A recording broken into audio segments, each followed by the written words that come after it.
Welcome to the Humans of Hospitality podcast. I know so many of you listening to this show love your local bar, your local restaurant, maybe your local hotel, and have so many fond memories of time in hospitality businesses.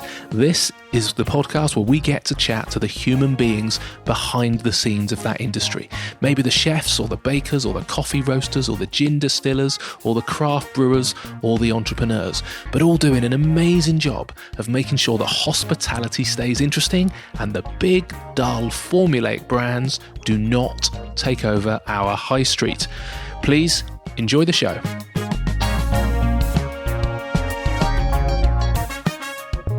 In this week's podcast, I am chatting to James Golding from The Pig. Now, James's impressive chef career has very much come full circle. Yes, he's worked with some very big names in London and in New York. He learned his craft under Anton Edelman at the Savoy and then moved to Le Caprice, working for Mark Hicks. And as head chef at Soho House in New York, his team cooked for A-list actors, music stars, and even royalty. But James began his culinary journey in and around the New Forest, foraging for mushrooms with his dad and getting bored out of his mind at Mr Bartlett's The Butcher's when his parents were having some very nice chats about cuts of meat. Fast forward around 20 years and James is back in his childhood stomping ground of Hampshire and Dorset. And as group chef director of The Pig, he makes sure that all the restaurants source their ingredients either from their own kitchen gardens or from producers within a 25-mile radius. That includes beautiful cuts of meat, which James turns into British charcuterie with, wait for it, Mr Bartlett's son. Passion has definitely replaced boyhood boredom, as you'll hear. I very much hope you enjoy this week's conversation.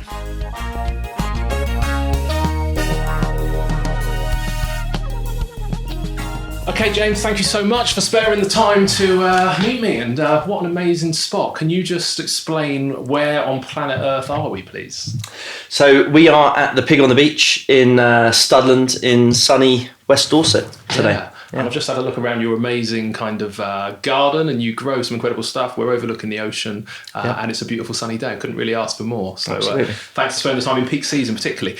We're going to have a good chat about what you do now and some of the stuff that I just saw in your garden, but we're going to start with a little bit about your kind of background in hospitality, if that's okay. So can you just say, what's your first memories of getting into kind of food and drink? Where did it start? I think my first memories was when, obviously, I was a kid. I mean, I think that's where most chefs tend to decide what they want to do. My mother is from Italian heritage, and my father was English and always wanted to learn how to cook. So she used to hold like pasta making sessions and things like that around the house. So one of my earliest memories is them making pasta and seeing it all hanging on coat hangers all around the house as a child. But probably my nonna as well. She used to, when we were kids, nobody got to sit there and have any fun. You know, when we were kids, we had to be in the kitchen, we had to be cooking, and for me that was fun. You know, so making risottos and things like that. That's probably my earliest memories. Wow.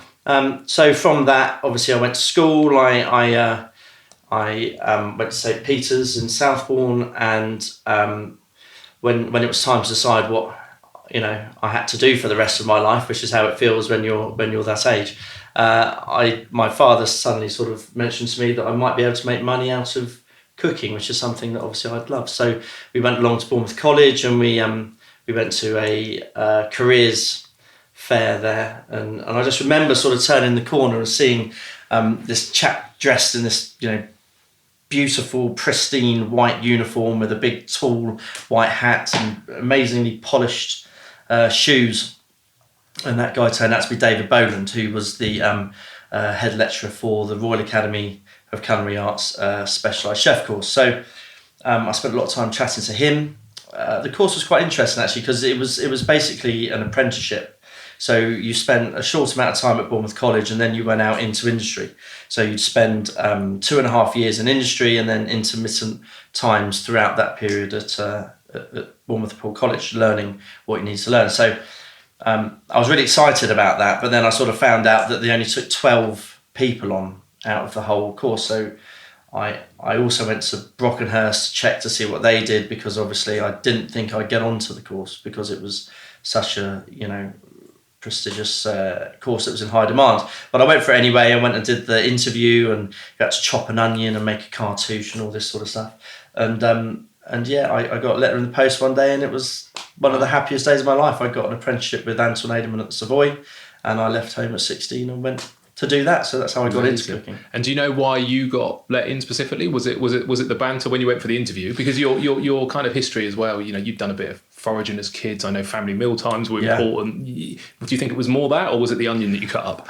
No, I mean, you have the interview, and obviously there's a question of why do you want to be a chef? Why do you want to get into the industry? And I think, from somebody who takes on apprentices now, I think when you've seen a few of them, you do tend to see something in that person. So you will tend to, know the kid who will do something, and the kid that maybe he's either doing it because he thinks it's good at the time, or maybe because his parents want him to do it. That you can sort of get a good idea of that person. So I'm hoping, maybe different. David Bowen tells a different story, but maybe he saw something in me that he liked. And yeah, cutting an onion and making a cartouche at the age of 16 years old, you're going to make a mess of it pretty much no matter what you do. But it was nerve-wracking, and I think it was definitely a good test of your of your determination by doing that, the interview and the test, I think, at that age. So I think that's why. Amazing. And fortunate that it went well, because it could have been a completely different trajectory, because when people hear where you've then got to, it's quite incredible. Big change then, going up to the city at 16. That's young to leave home, let alone going up to London. How did that feel? That's right. I was ready to leave home at 16. I was one of those kids that when I was 14 or 15, I was always out with my mates on my bikes, probably causing trouble somewhere. So I think I was ready to go to London at 16. I don't know that mentally I was ready. I think that, I was homesick for quite a while.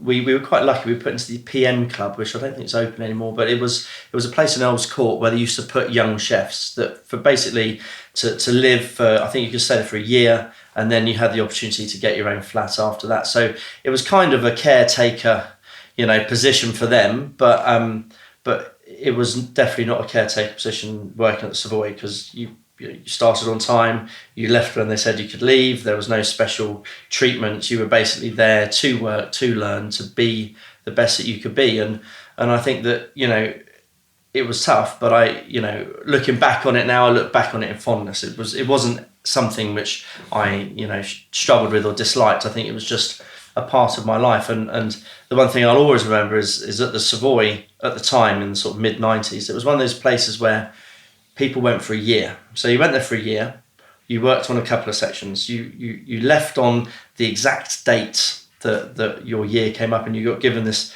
beautiful Savoy certificate, which basically had, obviously it was all bossed all beautifully, and then you had this amazing little paragraph at the bottom, which was your reference from Anton Edelman and all the positions and the sections that you worked.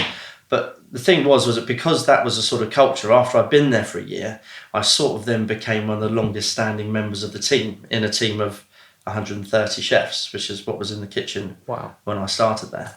And so it's really weird, you're just turning 17, and suddenly you've got all these people who are a lot older than you, who have just started and probably been cooking a lot longer than you, coming up to you saying, where do I find this? How do I do that? And it was a very interesting time for me. And I loved it. Learning classical French cookery in arguably one of the best, hotels in the world was incredible. Yeah, very amazing. cool. Yeah. I think they seem to train people really well up there, because I was Mark Hicks, I think, was head chef by 22. Yeah. And I was like, that blew me away that you could be that young. He was at Dorset with Mosselman, wasn't he? He did that, and so I worked for Mark for. So what did I do? I left the Savoy in 2009, and I went to work for Mark at Le Caprice. Yeah. So I came in as a chef de partie at Le Caprice, I worked there for 2.5 years, something like that. And then Caprice Holdings opened J. Sheiky's, which was a fish restaurant over in St. Martin's Court, which is still there now. And I went over there with Tim Hughes, and obviously overseen by Mark Hicks to be the sous chef there. So I worked there I think it was there for about 6 years, something like that. Was it very different to the Savoy?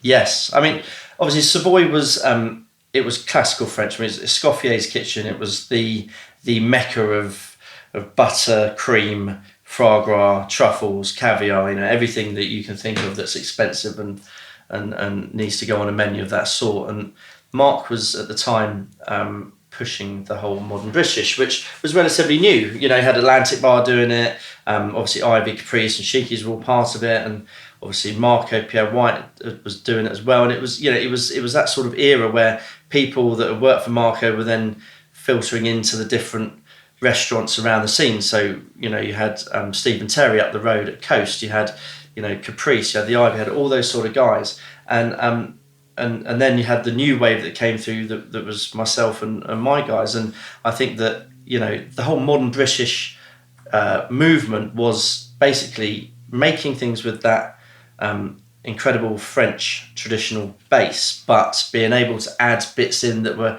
very traditional and unique to the UK. And it was really exciting times, because there was no scripts, there was no, you sort of did what you wanted, and as long as it made sense and people enjoyed it, then you could put that into your menu. And it was great. It was a brilliant time. And the Savoy culture was very much, you're the chef, stay in the kitchen, you're not allowed in the front of house, and you're not allowed to come and eat in the restaurant. Whereas Mark and Chris Corbin, Jeremy King, who had it at the time, were very much come and eat in the restaurant, come and see what we do front of house. We want to see you guys out there. You went from someone that was sort of kept in the background to somebody who, was encouraged to be part of it. And I think that sort of culture shift within the kitchen as well was alien to me, and it was one that I've always adopted, with every kitchen I've worked in since then. Yeah. Looking after staff food being the most important meal of the day, all that sort of stuff. Yeah. It was great, really. It's come up quite a lot around that ability in London, I think, to innovate, because we didn't have a great reputation for food historically in the UK, and then all of a sudden we seemed to go through that period and we came out in a completely different place. And one of the things that seems to have come up is that, unlike maybe the classic kind of French, where if you did anything too weird in the heartland of France, you'd be thrown out of the country and out of your industry, but because we didn't have that history, we were allowed to kind of just innovate and just be a little bit different. And those guys seemed to trailblaze that, which was exciting times. Presumably though, I'm guessing that the more Mark Hicks and the more modern approach was more your bag, but I guess there was a lot of actual technical skills that came up in the Savoy that, is there still stuff now that you use? Was that classic absolutely. History? Yeah, I mean, the beurre blanc that we make here, I mean, obviously we don't call it beurre blanc, we call it butter sauce, it's exactly the same way as we used to make it back then. I mean, I did every section at the Savoy, and the one that sticks in my mind the most is the hot fish, because you'd have, so on a section you have 4 people running one section, and there was, I'm trying to count now, 1, 2, 3, 4, 5, 6, 12 sections, not including the pastry downstairs. And you just think about the amount of people. And one guy, their only job was making beurre blancs, and they probably did about 15 different beurre blancs, ranging from green, beautiful spinach and parsley to saffron to beetroot to it was just one of those things where if you were going to learn how to make a beurre blanc, that was the place to do it. Yeah. And it's about, I think it's about those not necessarily making it properly, because I think there's lots of ways that we make things now which back in the day they came out. So for example, hollandaise sauce. So at the Savoy we used to have to beat the egg over a bain-marie for a very long amount of time until it started to come to a sablon, and then you'd add your butter in and all the rest of it and pray that it didn't split. Nowadays everybody makes a hollandaise in a robot-coupe because it's a great product, it turns out really well, it's more silky, and you're less likely to have it to split. And I think that there's always little things which the modern chef has sort of ended up with the same product. But something like a beurre blanc, I think that you can always tell the difference between one that's been made with somebody that fully understands the entire process and what they're doing, and you get every single part of that, every component in that sauce when you taste it, as opposed to someone that doesn't understand it. Yeah. And it's quite it's very hard to describe.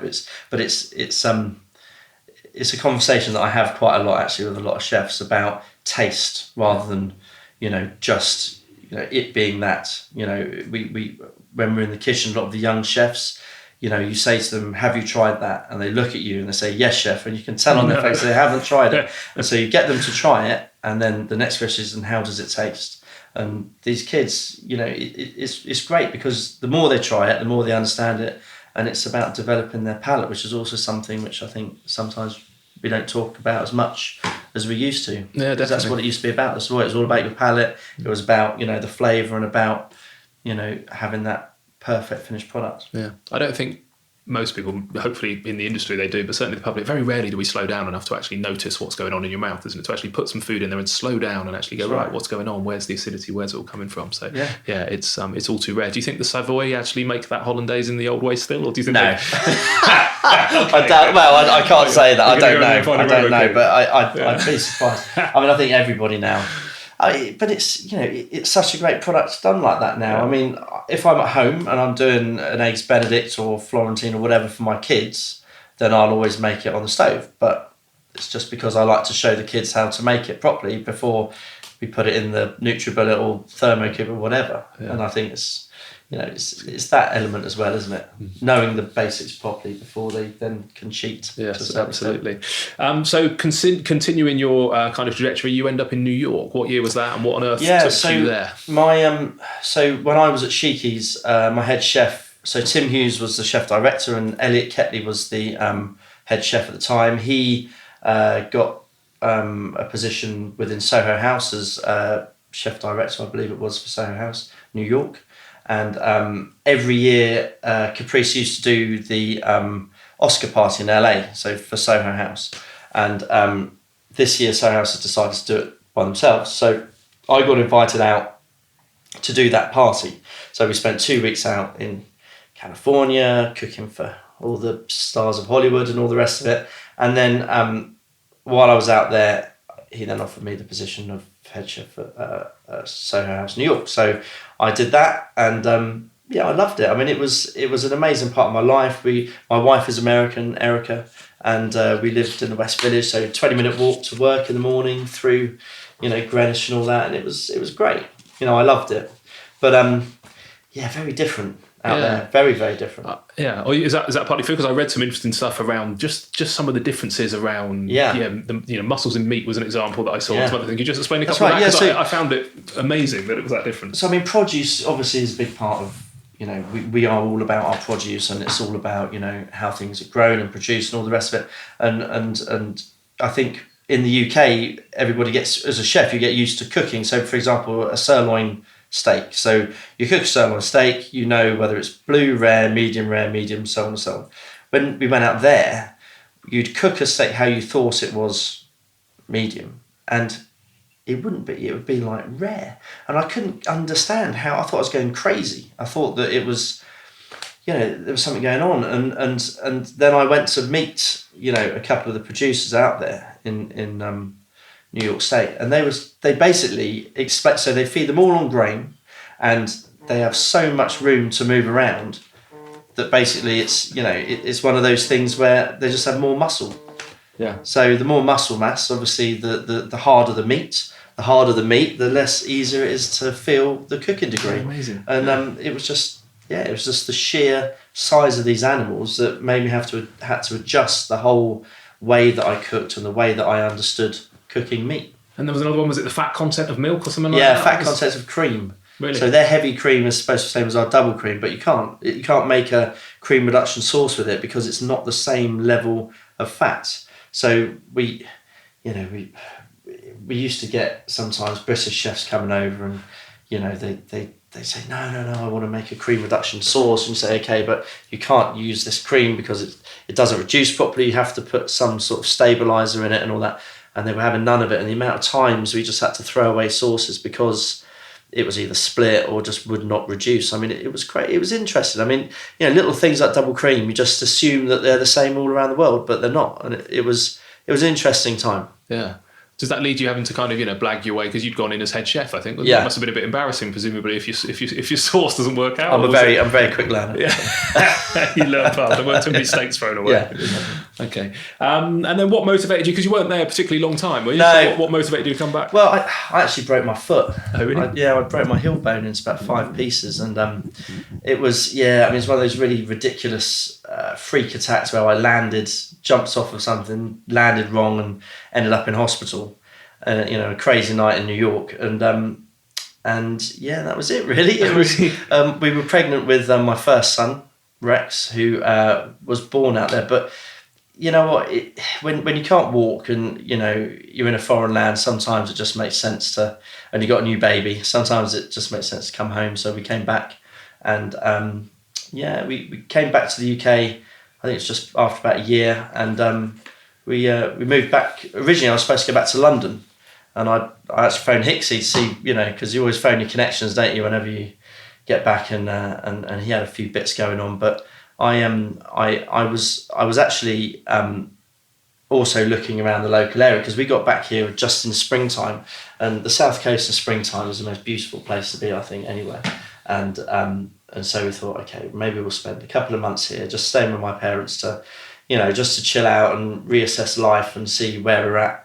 And I got offered a position as head chef at the Harbour Heights, actually. And so I did a short stint there before buying the Times one day and seeing Robin Hudson standing in front of, I think it was Limewood at the time, and he was over. And I met and worked with Robin over at Soho House, New York, because he was part of the gang out there. And so I just thought, well, that's very strange. It's a bit like fate. We've got, serendipity. He's out here. So dropped him a line. He said, yeah, we've got something going on. Maybe come and have a chat. So went down there.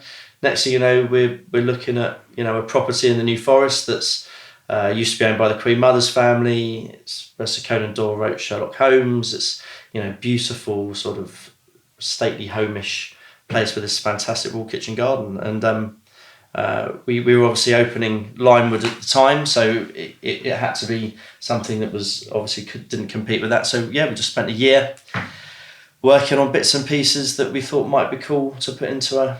Right. Were you cooking at that time at Limewood as well then, or were you? No. I was nothing to do. So basically, I was at Whitley Ridge, as it was at the time, and obviously Luke was over at Limewood doing his thing, and we just we installed the wall kitchen garden. Then we decided to get some pigs. Then we got some quails. Then we were out every day talking to local producers and basically just having the time of our lives, really, just discovering stuff. I mean, it's like what we were talking about in the garden. If you enjoy what you do and you love to see those raw materials and allow yourself to be creative and put that onto a plate. When you go and talk to somebody who's also passionate about what they do and you see how that could fit into your world, it's amazing, really. And going and talking to these producers and having, the guy in the garden just go and try that, and you try it and you think, this is incredible. What can I do with this? It was a real sort of eye-opener for me, because before that, it was London and New York. It was pick up the phone, place your orders, they get delivered at the back door, decant them in the fridge, prep them and on the menu. Whereas now it's completely changed. It's in the garden, talking to the gardener, telling him what you want, he's cropping it, bringing it up to the garden, you're prepping it, and then using it. I mean, there was no real storage because it couldn't sit in the fridge because it wilts. Yeah. So it was immediate. And was that the plan from when you went and spoke to Robin? Was it kind of like, did it just evolve, or was it right, this is what I'm going to create? We're going to create the pig, we're going to roll out a few, we're going to have a garden in each, or did it just kind of happen through? It was very organic. It just sort of evolved, really. I mean, obviously, when the whole thing was being set up, you could see that it was something very special. And I think that when we opened it, we won BA High Life Award alongside Heston Blumenthal with dinner. We won the SRA Most Sustainable Restaurant Award, first ever one. We won it 3 times, actually. We won it twice, then we lost it and we won it back. We got a Katie. It was one of those, the first sort of 2-3 years, it was just, it was insane. Okay, and that was pig number one. What year was that? When did it open? 2011. Right. July 2011. Okay. now there's lots of them and they all share this ethos. So for people that don't know the Pig Group, but particularly, I suppose, the food and drink side, the restaurant side, just explain what that is then. So we're a group of semi-self-sustainable hotels. Our food philosophy is that we source 80% of everything that's on the menu from within a 25-mile radius. And then what we can't source from within that radius, we produce it ourselves. So there's certain things which obviously you cannot source from within. Black pepper's very difficult. A lot of the spices, but things like smoked salmon. So the smoked salmon is produced by us in our smokers at all of the pigs. We have our own bees here to produce our honey.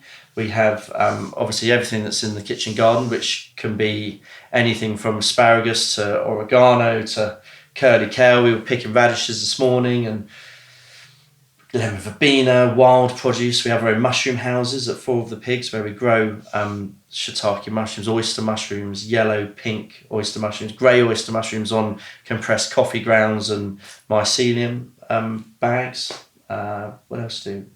Basically it's about trying to sort of show people what we do and understand the reasons why we do it, but at the same time supporting local producers as well as promoting local producers and working with local producers to produce what we need. So our charcuterie is another classic story. I mean, Alan Bartlett at A Pinch of Salt in New Milton, he was my butcher when I was a kid. So I used to go to him with my parents every Saturday morning and I'd stand there getting bored out my head, listening to his dad talking to my mum and my dad about what to do with this, how to cook that and all the rest of it.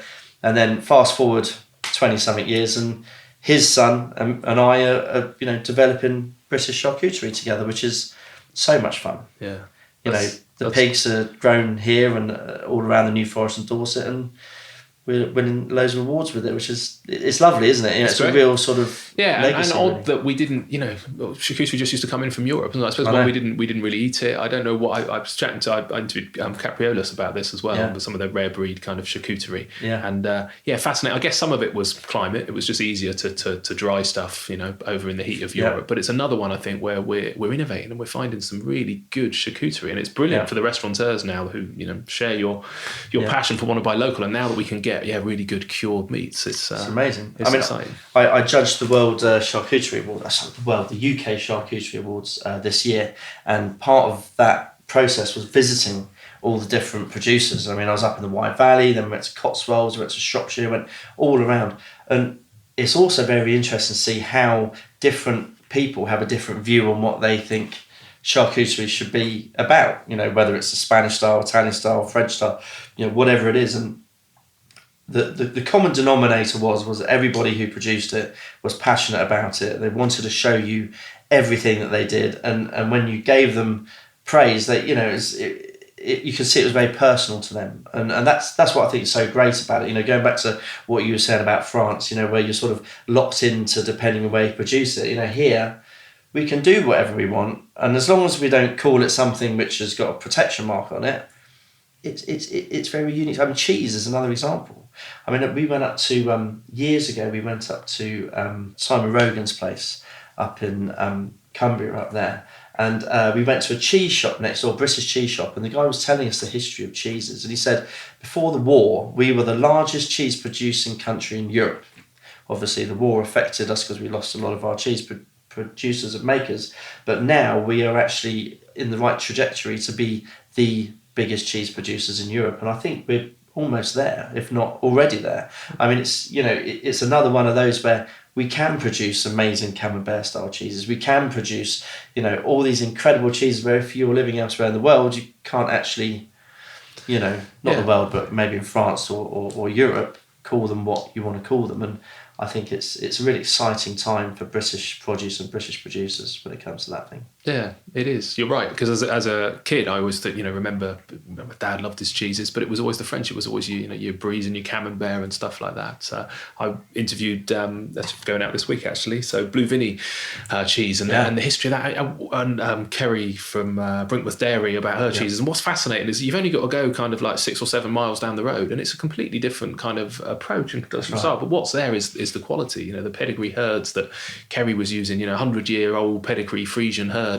Eating beautiful kind of clover and grasses that impacts ultimately on the cheese. We do have this incredible variety, I suppose, because of our climate. That's right. Yeah, and that lack of tradition, although in many ways we're just going back with our tradition, and with what's happening with Brexit, kind of, seeing us, it's got nearly halfway through before we mentioned that word, but seeing us stand proud. And it's the same in, we're taking on the French with champagne, we're producing beautiful English sparkling wine finally, aren't we? And craft beer back, I remember when the guys at work started importing, wasn't cider, I think it was, from Scandinavia, and all of a sudden it all started appearing on the bar, and I'm like, man, we've been making cider for thousands, certainly hundreds of years, so how does it happen? So as well as all the stuff you grow, and you've just shown me around your garden, and we're very lucky we're in July, so it's beautiful now, the sun's out, you've got a huge amount of produce, which is fantastic, so it does look stunning, and I think how exciting that must be as a chef, and we'll come back to new chefs coming into the industry in a minute, but also foraging, something that you do quite a lot, so I guess not everything is grown. You just talk to me a little bit about that. Yeah, I mean, so when I was a kid, we grew up on the edge of the New Forest, and we used to go out with my father, and we'd go out looking for mushrooms and all sorts. And it was one of those times when I think when you were kids, obviously I think you just really wanted to get us out into the fresh air instead of sitting in front of the Sega Mega Drive all day. But it was a very fond time in my life because, yes, we used to mess around a lot, and yes, it was basically a walk, but at the end of it, it was something that, it was like, unveiling your goodie bag full of, mushrooms, and there wasn't really any real issue with picking them back in the day, and it was great. I mean, we used to do risottos and omelettes and all sorts of stuff with the things that we find. I mean, he was always a bit overcautious. If I think back now, he threw away quite a few that we could have eaten, but we didn't want to risk it back then. But, now, foraging has always been a big part of my life. My kids go out foraging with me, and it's not just about finding those free foods. It's also about the health benefits. I mean, things like sea beet and sea purslane, I mean, there's so much iron and vitamin C packed into those leaves that it's actually very good for you. I mean, cavemen were eating that stuff. It's something which you don't get from cultivated plants. So in order for me to be able to show people how great it tastes and how good it is for you, we have to go out and grab it. And there's some places you can go. We've got a forager in Brockness called Gary Everley. We did a book with him, and it's great. Great story. The guy used to work on fishing trawlers, sort of post-war. Got off the fishing trawler, and the guy that he used to fish with, which was an older gentleman who'd grown up during the wartime, didn't have any real sort of ways to eat, used to walk back, and because he'd grown up from eating wild produce, when obviously rations were on, he carried on, and they used to walk back, and they'd just go in the hedgerows and take bits and pieces walking back from the ships, and it was quite an interesting story actually, and that's how he learned. And I mean, he's an amazing bloke. He has the most incredible amount of knowledge on wild plants. And then here we have a guy called Giuseppe who equally is just as incredible. And they basically go out, they have their spots that they're legally allowed to, pick there, and then we showcase that on the menu. Yeah, amazing. Because your average person, I think one would be interested and would love it. I mean, who doesn't want to take their kids out and actually show them where food comes from? But most people just wouldn't have a clue where to start, would they? What you can eat and what you can't eat. So how do you learn that? Is it? Well, I mean, Gary says this. What does he say? He always says you can eat everything once. Yeah. So make sure that's great advice. Yeah, exactly. So there is obviously a lot of poisonous mushrooms out there, but saying that there's more poisonous plants than there are poisonous mushrooms. So it is a real bit of a minefield. But I mean, I know house forage quite well. I wouldn't say that I'm an incredible expert, but I do think I know quite a lot. And what I do is I stick to what I know, and then anything I don't know, I take a picture and I send it to Gary. And it is, you hear a lot of horror stories. There's been people that have had all sorts of nasty issues. I mean, there's people that have eaten things that they thought were girolles and they're dead the next day because their kidneys have shut down. And so, it is a bit of it's a dangerous thing, but once it's very easy to identify. Okay, so that sort of clarifies the advice wasn't just try it once then. No. Maybe double check first if death is a concern. Exactly. Do you run courses on it? So Gary does walks at the Pig in Brockenhurst, and we don't do anything here, but Brock's the main place where we do it. Yeah, but we teach our apprentices, so they do a lot of in-house training. Right. But Yeah. So back to the garden. Every venue's got its own garden. They all grow slightly different stuff. Is that presumably partly down to the climate? But is there a head gardener at each venue that can also decide the kind of stuff they want to grow? Or do the chefs? Which way round is it? Does the gardener say I'm growing this, or does the chef say please grow me that? Yeah. So Ollie Hudson's the guy in charge of all the gardens, and then he has his head gardeners under that. We basically have our seed plan meetings every year.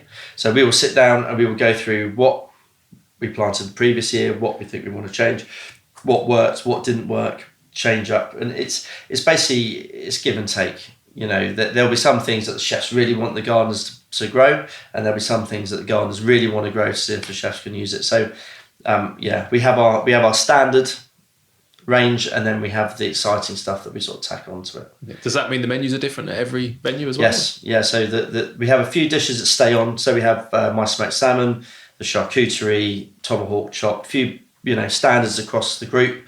But the head chefs are responsible for their own menus, and then I'm obviously responsible for their decisions. So I work very close with them to basically try all of their dishes, which then do or don't make it onto the menu. But I mean, for example, here it's mainly fish, being where we are.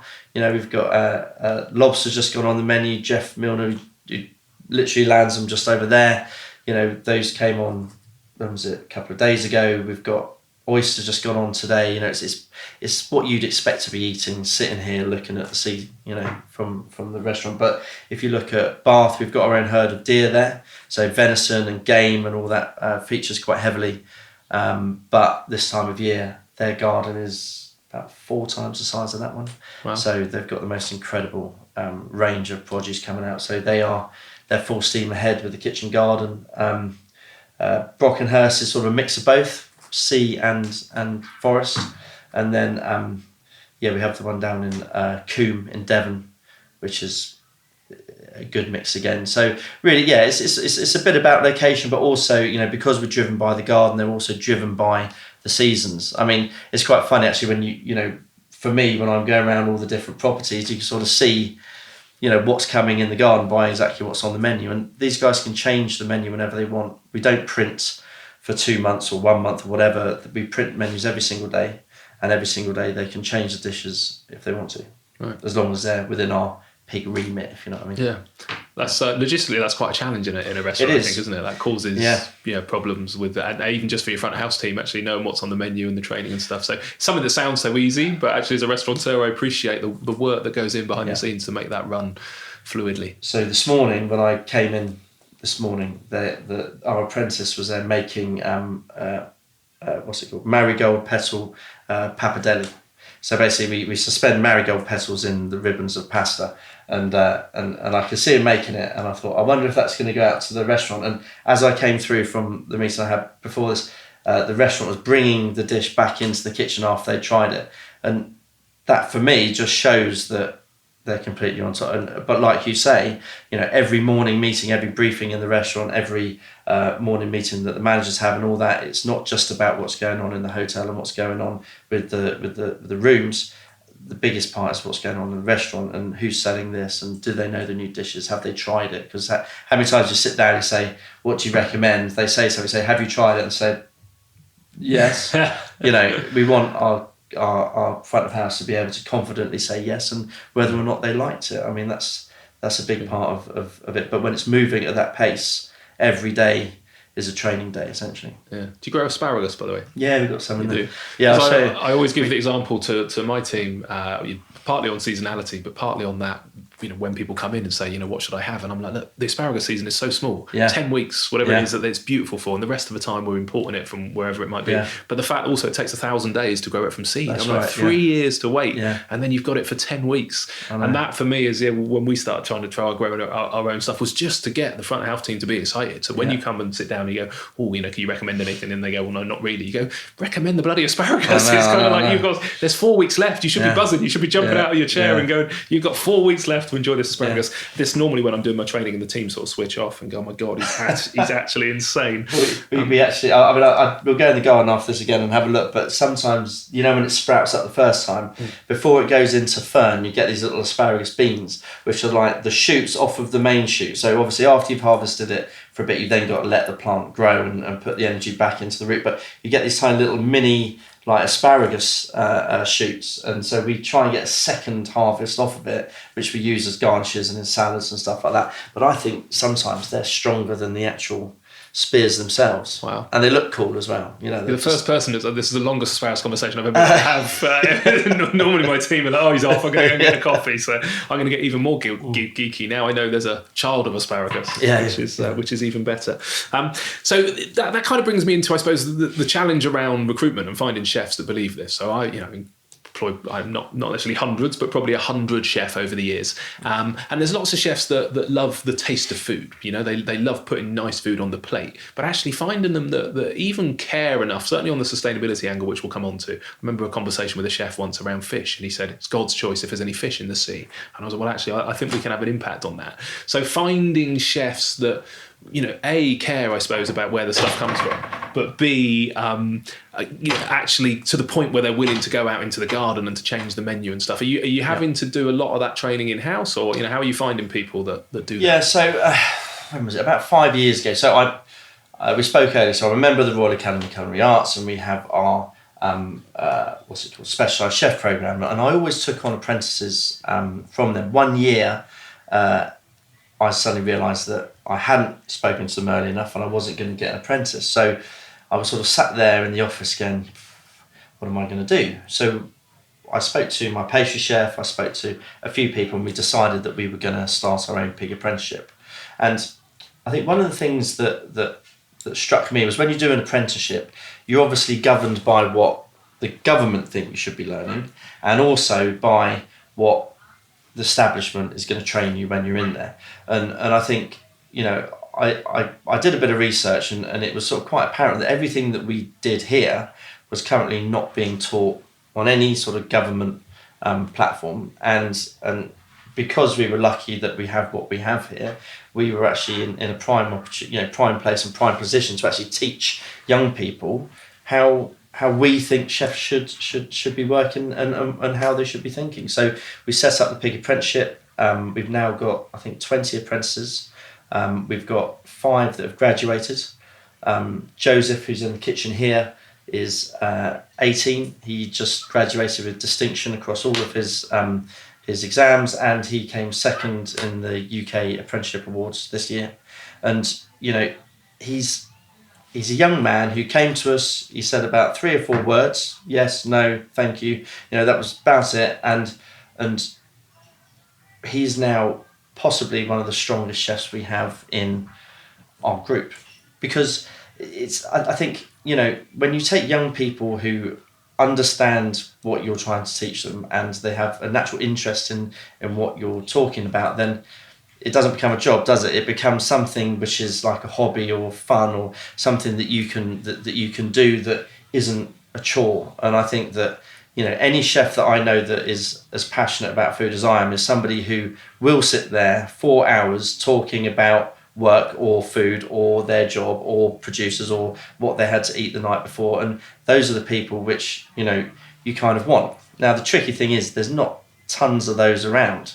And so there's 2 ways to do it. One is finding the right person. The other one is to instill that passion into people. So even if we have a young kid that comes to us and he's never tried, you know, a piece of asparagus, you know, or never eaten game or something like that, what we do is we expose that person to that world, and we basically educate them into the reasons why we use that and the reasons why we grow that and all the rest of it. And then it's up to them to decide whether or not that's going to be a part of their life. And it has a massive amount of success. You know, all of our apprentices so far are really, really intelligent kids. You know, maybe they didn't do amazingly well academically at school, but, you know, you talk to them about food, they understand the process, they understand everything that you've taught them, they work hard, they, you know, they just love talking about what they do. And it's not just the apprentices, I'm talking about all of our chefs. I think we've been very lucky within our group. I mean, I was saying to you earlier, all of our head chefs, most of our head chefs were part of the original team, that when we opened the original Pig. And it's, I think that when you're surrounded by people like that who have that same amount of passion, it just becomes fun. And the meeting I had this morning was a menu meeting, and it's such a joy when you come and you look at the menu and you think, you sat on that ferry coming over and think, they better have oysters on today, because I'm just going past the Brownsea Island. I hope they have the lobsters on, because I know that they're pulling them out now. I really pray that they've got the veal on, because Jurassic Coast veal is incredible. The list goes on. Crab. If you came here and we haven't got crab on the menu, then we're really doing something wrong. So it's, I think what I'm trying to say is the next generation of chefs that I've found tend to be kids who want to learn. Back in the day, it was about working in lots of different kitchens and lots of different places to gain experience. But if you can come to a place and you can gain experience from all different directions that you never thought was possible, then you're going to stay there longer. And someone said to me the other day, they said, I went to an interview at school, and I was talking to the headmaster. He said, oh yeah, but not everybody wants to be a chef. And I said, yeah, they might not want to be a chef, but if you can get them excited in hospitality, there's so many different avenues. I mean, how many people wake up in the morning and go, I want to be a cheesemonger?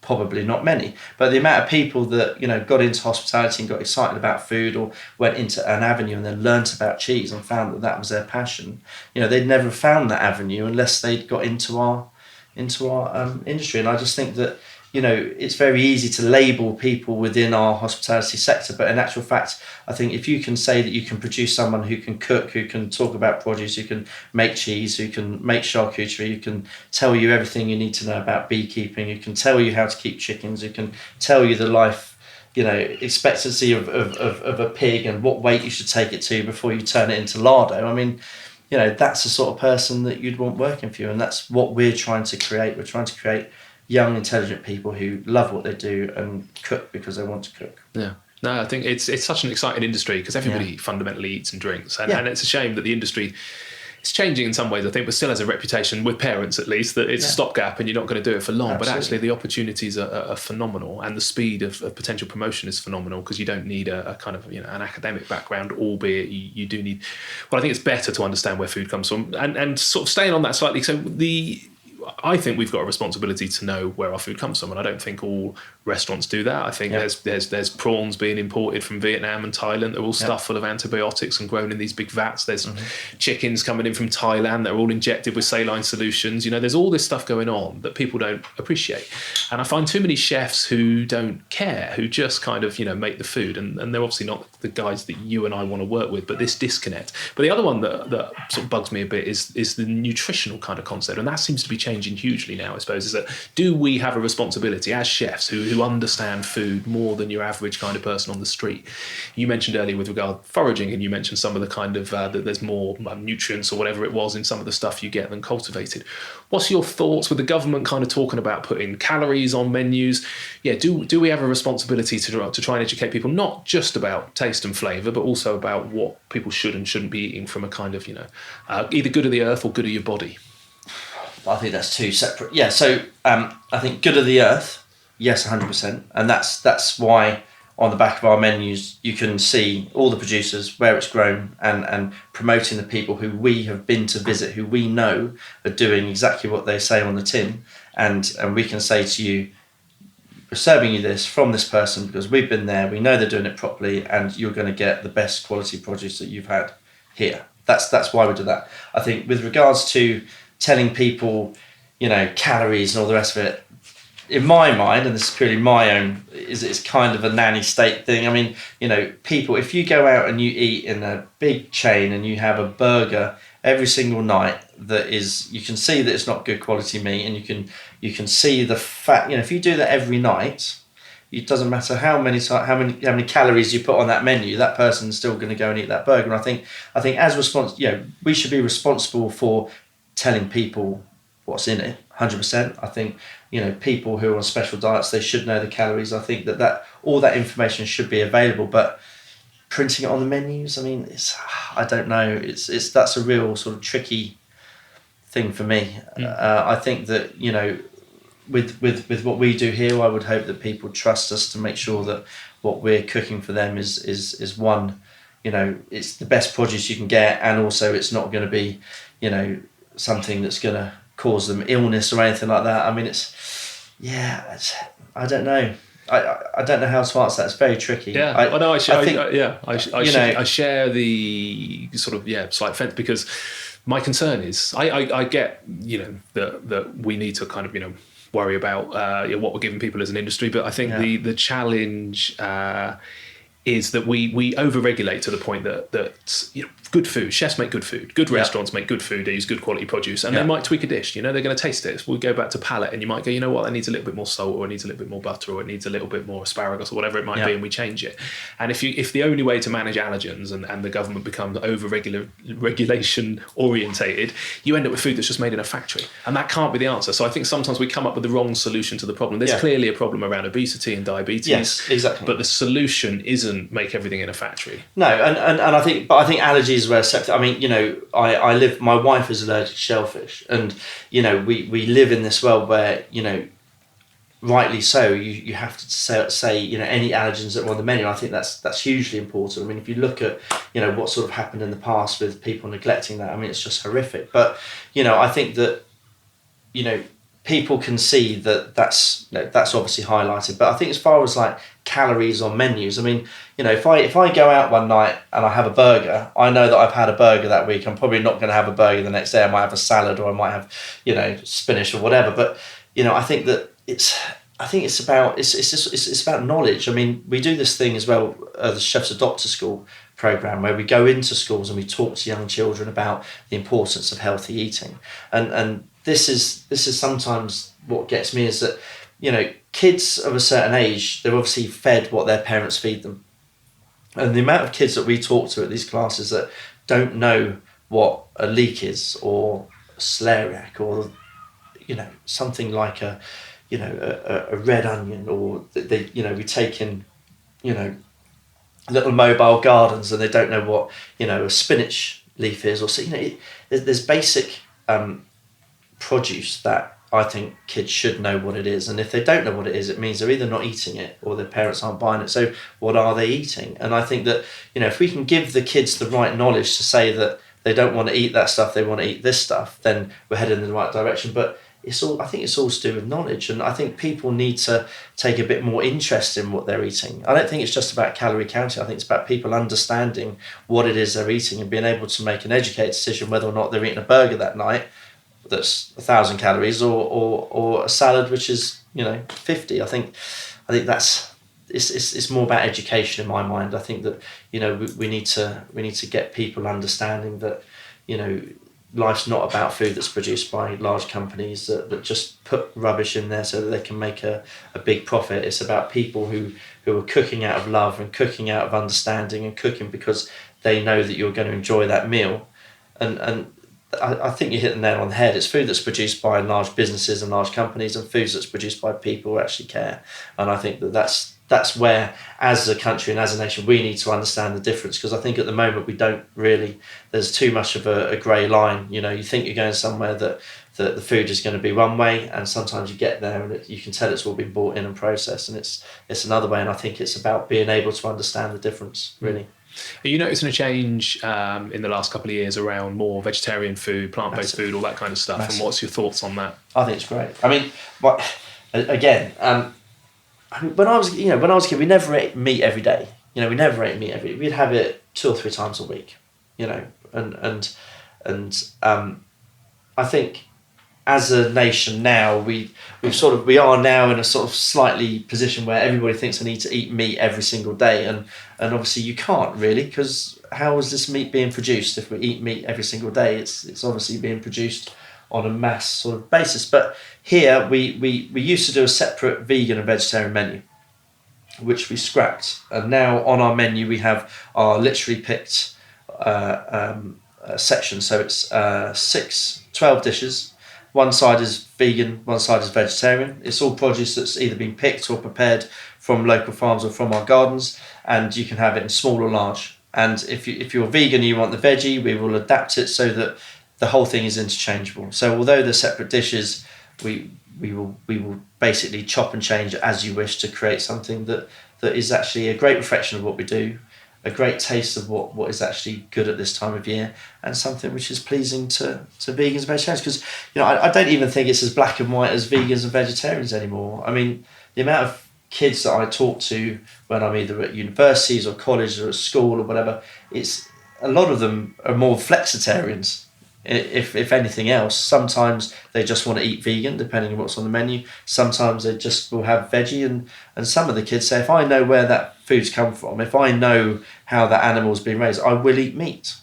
And back in the day, it was hardcore vegans. They didn't touch anything. But now, I think that whole thing is sort of morphed into a sort of a generalisation, and I think that it's becoming more and more prominent. My daughter went out the other night and ordered a vegan dish, and she's 10 years old, and it wasn't because of anything other than she'd like the look of it on the menu, and I think that's great. If people and if we're producing food that works and people enjoy it and it looks great, then I don't think when it first started, I think all chefs were up in arms.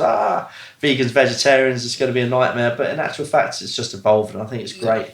And I think going back to child obesity and all that sort of stuff, the more kids are eating healthy, whether it's vegan or vegetarian, the better, really. No, that answer is exactly my perspective, and it's been another interesting conversation with chefs where, as I've learned, I didn't come on planet Earth to kind of make people unhealthy and make them ill. And I've had guests that come in for a full English every day, and I feel bad. I'm like, I didn't come to set up a restaurant to make you die of bloody coronary heart disease at the age of 50. So it's been interesting as I've kind of gone on that journey, and I share that. For me, the most important thing is where food comes from. But I think the traditional vegan market did a disservice partly to nutrition, because they were very politicised, very angry. So partly to nutrition and partly to just where our food comes from. But it's been fascinating to see that change. But I'm still struggling, still not seeing many chefs who have caught up on that. I'm having the conversation a lot more, and actually by forcing them into it, Quentin, my head chef, and it's been fascinating. And actually he's really enjoyed, once we said, look, we really want to focus on this. It's definitely a shift. This isn't a fad. It's been going on for a couple of years now, and the trajectory is even more. Actually, when they start getting into, what you can do with a sort of black bean, quinoa, beetroot, lentil kind of burger, and they start adding some spices and some flavour, and you bite into it and you go, oh my God, actually that burger punches, it's different, but it's actually got more flavour, more stuff going on than your traditional kind of, cheese and bacon. So it's... also we kind of, you walk into that garden, today you walk to, if they cannot produce, if they cannot produce anything that's got non-meat in it with all the stuff, then we've got a real problem, really. Yeah, but 100%. This is the other thing, is that when I eat plant-based food, I want to be able to taste the vegetable or whatever it is that's in there, and like you just said, if it's a great product and if it tastes great, then it doesn't matter if it's got meat or not. It's about the enjoyment of eating that plate of food and the flavour and the experience you're getting from it. Yeah, I had a great chat with Helen Browning from the Soil Association, who credit organic farming, and had a really good chat with her, who fundamentally is an organic farmer, but with a lot of meat and pigs. She loves her pigs, but also actually in that role had a responsibility to look at how do we feed 10 billion people on planet Earth without destroying it. And even she said it's difficult. I'm in a contradictory position, because I'm saying to people, eat less meat, eat better meat, but actually we do need to eat more plants if we're going to be able to feed everybody on the planet, which wasn't making her the most popular with her kind of farming colleagues. But actually it's just about doing it right. It's not rocket science, and it's like you say, if you have a burger every day it's unhealthy, and we know if we eat meat every day we're going to be growing it in a way that's not good for the animals and all that jazz. So Sustainable Restaurant Association you mentioned, and people like that didn't exist 10-15 years ago, so clearly it's become more important to the industry. What else do you guys do apart from the food you buy? You have a great reputation for your ethos. You said you won 3 or 4 years SRA. What's the other things apart from where your food comes from? So obviously we work with local schools, so we have our chefs adopt school program. So all of my head chefs, we go into primary schools and secondary schools, and we talk to kids about healthy eating. We actually do we set up little workshops. So going back to what I was saying about flavour, we have the kids there trying different things, tasting it. We run competitions. We actually do 3 little jelly pots where we actually do so you have say like a red, a green and a yellow jelly pot, and the red will be lemon flavour, the green will be blackcurrant, and so it's different flavours for different colours. It's trying to get the kids to try stuff and understand it. We do trips, so we have year 5 and 6 down here cooking pizzas in the wood oven, planting broad beans and having lots of fun. And it's about community. We do our smokes and uncut events, so we do music events where we have street food and live bands, and we get local universities and stuff involved, and we bring all the chefs together in one place, and we basically have a big old party. And it's that's another thing that we do. What else to do? I'm trying to think.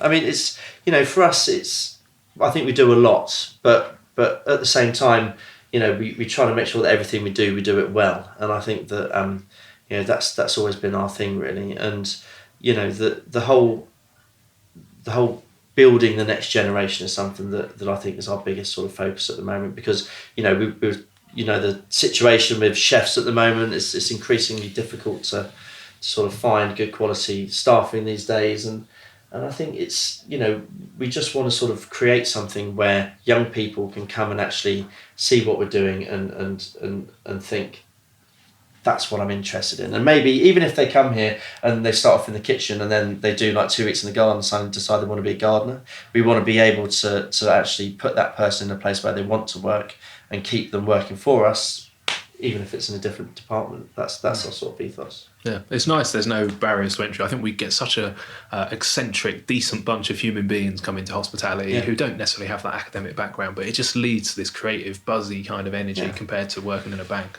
But I mean, but this is. I mean, actually, I was talking the other day to somebody, and they were saying about how with the new sort of qualification within catering, from a chef's point of view, you need C's to get into that sort of course. And I think what's kind of happening as well is that back in the day, if you want to be a chef, you knew you wanted to be a chef, but now there's so much open to young people, there's so many opportunities, that the world as we know it, thanks to technology and all that sort of stuff, is completely changed, from when I was looking at what I wanted to do. And I think there is kind of that element where if you're projected to get C's, you can do anything from that. You go on to do A-levels, you can do, there's so many different avenues open to you as well. And I think that, we get a lot of young people actually that have gone off, done their A-levels, started a few courses at university, and then actually thought, I don't really want to do this. I actually quite like doing that, whether it's working behind the bar, doing mixology, being in the kitchen or whatever it is.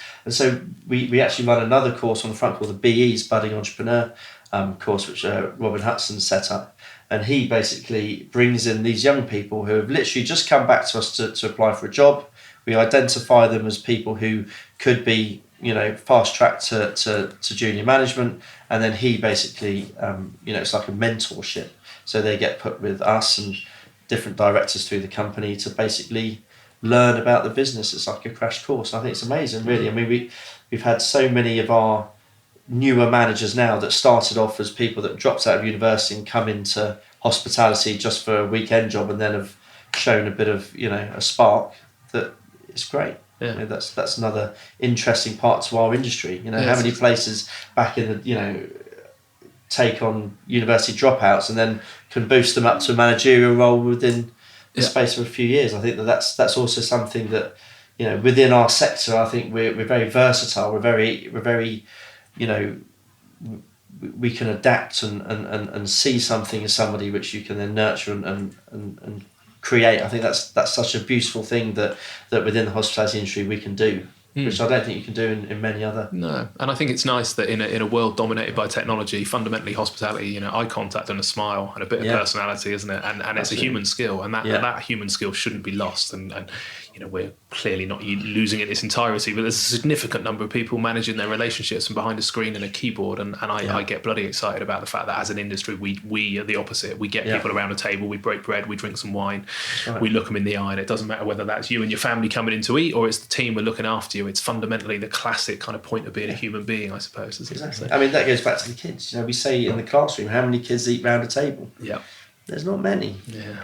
And I think this is, obviously I'm in, this is what I do, and I love sitting down with my family around a table and having a meal, and it's where there's no phones, there's no tablets, there's no iPads, no nothing, and the kids have to, they don't have to, but they talk, don't they? And naturally, you talk about your day, you talk about what you've been up to. Hopefully, if there's any issues, you can talk that. And I just think it's such a great opportunity to be able to, just connect with your family, and it's sad to think that doesn't happen really as much as it should. Yeah, no, I agree 100%. And I think the tragedy of being in hospitality is that even the simplest meal at home, I'm kind of like, some music on, there's a candle lit, even the beans on toast has been presented nice. I drive my wife nuts. She's like, it's just a sobbing kids dinner. I'm like, come on, darling. This is kind of what I do all day, every Make day. An effort. She's given up whinging about it now, to be fair. So I think, it's the first time we've met properly, but I've kind of watched what you do with the pig, and I always look on. I always think, God, man, if I had unlimited resources, I think what you guys do is brilliant. I would love, my business, your kitchen gardens, everything you do is phenomenal. It looks like an incredible job. You've stayed here a long time. It's brilliant. With everything that you do and all of those opportunities, which bit of your role gives you the most sort of excitement and pleasure on a day-to-day basis? Because I can't choose one. Yeah, that's good. That's a difficult question. I think that, all of it.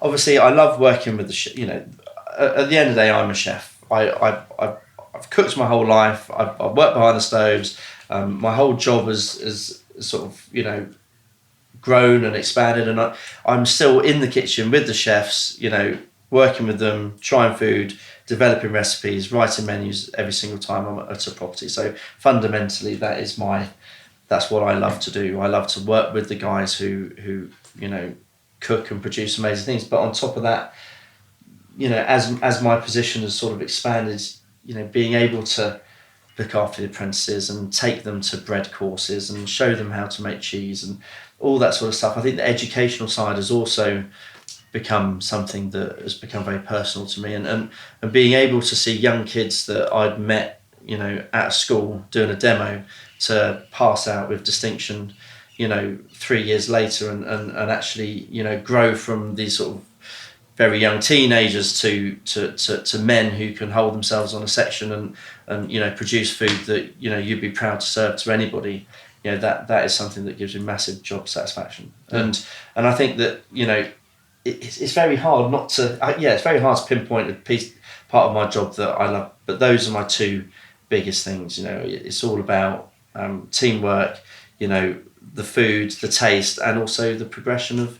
Because at the end of the day, I truly believe that you only get out of your industry and get out of life what you put into it. And if you don't, all these people, we don't have any chefs, we don't have this, we don't have that. If you don't do something about it, if you don't, do your little bit for it, it's never going to change. Because it's like the kitchen environment. Everybody back in the day, it was very shouty, very violent, very hot, very long hours. That's what it was about.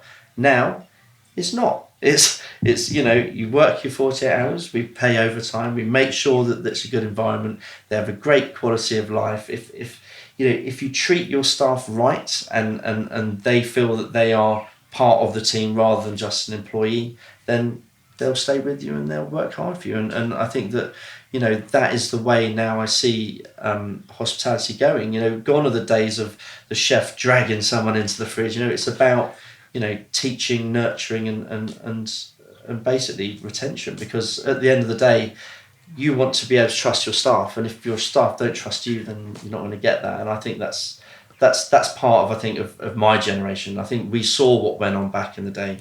We saw how the kitchens were run. And I think a lot of my friends now, whether they're in London or out in the country now, they all don't want to run their kitchens in the same way that they used to be run. And I think that the more we can get people to change the way that they think a kitchen should be run, the better. And we're seeing a change. It's great. How many people, say, I bet you never see your family. So, well, I do see my family. Yes, I'm at work a lot, but I do see my family. Had you asked me 20 years ago, I'd say no, never. I'm working on my birthday, I'm working at Christmas, and I don't, if I don't use my holiday, then that's it. But now, it's quality of life, isn't it? And I'm sure you're the same. You have to have that right balance, because if people don't have that balance, then they get depressed, and it's even harder to do that job that you want to do. And at the end of the day, what we want to do is produce amazing food for people that are going to enjoy that and want to come back. And that's what it's all about. Yeah, I think there's an irony to the fact that we spend all of our time in hospitality looking after people, making sure they spend time with their family and their kids and enjoying special occasions, yet behind the scenes, we don't have that. And I think it's improving.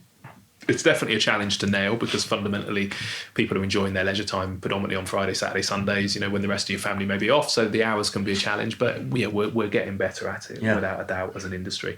Yeah. So we're running out of time, but is there anything, and you speak to a young person, you must have been given all sorts of advice or either issued advice over the years. Is there anything as a chef wants to come into the industry? Is there either any really bad advice that you consistently hear where you go, ignore that, it's bloody rubbish, or the flip side, any really good advice that you've either heard or that you give out to that person thinking of doing this for a living? So I was at Bournemouth College actually yesterday, and I was judging the Spec Chef course, and I was chatting to the guys down there, and one thing I always say to the apprentices and the students down there is that you're never too old to learn. As a chef, you're always learning. If you have a passion for food, then you should always follow that passion. I think if you love to cook and it's something which you wake up in the morning and go, I just want to cook this, you can make money out of it. And that was the one thing which drove me forward. And just be excited. If you're excited by food, then you should have a career in food, because, if like I said this already, but if you wake up and you want to cook and you're enjoying it, then your work doesn't become a chore. You'll never get sick and tired of it, because it becomes a hobby, it becomes part of your life. And I think that people that are excited by our profession should be in our profession. The amount of people in this country and world that are unhappy with their jobs and hate getting up and going to work, I can't understand it really. No. I think, what was the other question? People either the best or worst advice, really. So the worst advice is, I think I don't have I had any bad advice. I think the worst advice I've ever had, and I won't name and shame anything, the worst advice I ever had was when someone said to me, the grass is always greener on the other side. If you truly believe it is, and if you truly think that grass is going to be the greenest you've ever seen, you should go for it and do it, because I was given that, someone said that to me once, and I completely ignored them, and I've never looked back. So I think it goes back to, if something excites you and something is exactly what you think it's going to be, and you see an opportunity, go for it. Don't ever feel that you're stagnating because it works and it's comfortable. You should always try and push yourself and look for that next challenge or that next opportunity. Perfect. Okay. Well, that's a nice segue. What's next, either for James or the Pig?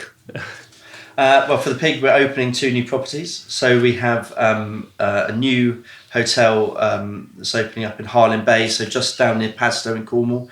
Beautiful. It's actually very similar to the Pig on the Beach here. We're overlooking Harlyn Bay. You can see all the surfers down there. I think it's a 16th century farmhouse, I believe. I've been down and seen it. It's absolutely stunning. That's being worked on now. It's opening springtime next year.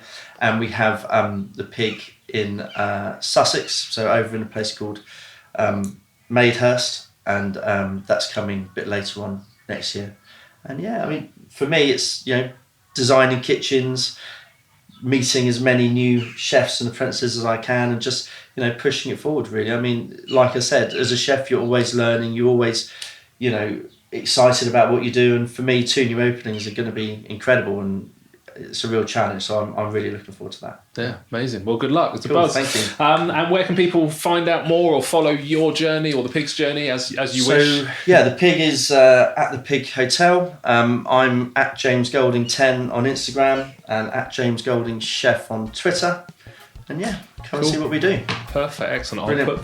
I'll put the links in the show notes as well. But thanks so much for spending the time. Thank you, Mark. And it's an awesome place, and you've been on an awesome journey. So thank you, James. Thank you very much.